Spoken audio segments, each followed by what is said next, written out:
హైదరాబాద్ జవహర్ నగర్లో మరో నేపాలీ గ్యాంగ్ దోపిడీ కలకలం సృష్టించింది. గోల్ఫ్ ఎన్క్లేవ్లో విశ్రాంత ప్రొఫెసర్ దంపతులను కట్టేసి మత్తుమందు ఇచ్చి 60 నుంచి 70 తులాల బంగారం, వెండి నగలు, 30,000 తీసుకుని పరారయ్యారు. ఇంట్లో పుట్టినరోజు వేడుక జరుపుకుంటామని యజమానులను నమ్మించి చోరీకి ఒడిగట్టారు.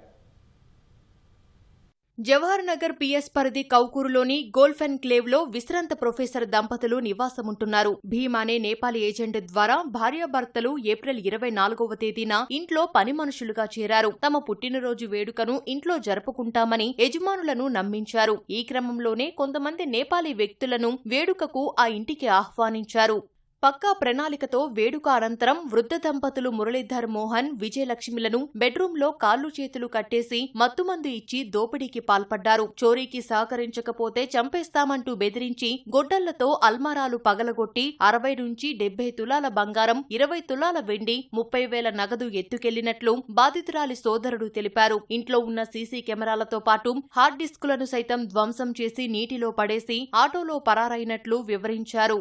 అయితే మొన్న నైట్ ఇంట్లో నేపాలీ మేడ్ సర్వెంట్ ఉండే వాళ్ళు 5-6 మంది వచ్చి 8:30 నైట్లో వాళ్ళని అటాక్ చేసి మొత్తం కట్టేసి ఒక 75-80 తులాస్ గోల్డ్, ఒక 20 kgs సిల్వర్, 30,000 క్యాష్ వెహికల్తో పారిపోయారు.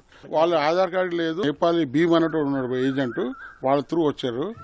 అయితే రాత్రి నేను వీళ్ళకు అసలు ఓసలేదు, మా బావకి లిక్విడ్ ఇచ్చారు.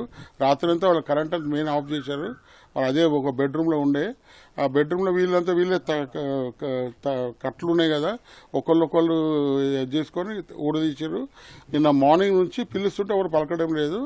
లాస్ట్ 3 o'clock ఒక అబ్బాయి రోడ్డు పడుతుంది కాబట్టి అబ్బాయి ఆ సైడ్ వస్తే మా బావగారు పిలిస్తే వాడు వచ్చి చూస్తే అన్ని లాక్ ఉన్నాయని వాడు నాకు ఫోన్ చేస్తే నేను వచ్చాను. వచ్చి 100 నెంబర్ పోలీస్కి ఫోన్ చేసి వాళ్ళందరూ వచ్చి వాళ్ళని ట్రాక్ చేస్తున్నారు. నిన్న మధ్యాహ్నం మత్తు నుంచి తేరుకున్న వృద్ధ దంపతులు కిటికీ నుంచి కేకలు వేయడంతో రోడ్డు పని చేస్తున్న కూలీలు రక్షించారు. బాధితురాలి సోదరుడు ఫిర్యాదుతో పోలీసులు కేసు నమోదు చేసుకుని దర్యాప్తు చేస్తున్నారు. అయితే ఈ ముఠా ఇప్పటికే నేపాల్ చేరుకున్నట్లు మల్కజ్గిరి డీసీపీ తెలిపారు. తొలుత ఢిల్లీకి, అటు నుంచి నేపాల్ వెళ్లినట్లు గుర్తించామని పేర్కొన్నారు. నిందితులను పట్టుకునేందుకు 6 ప్రత్యేక బృందాలు ఏర్పాటు చేసినట్లు డీసీపీ వివరించారు.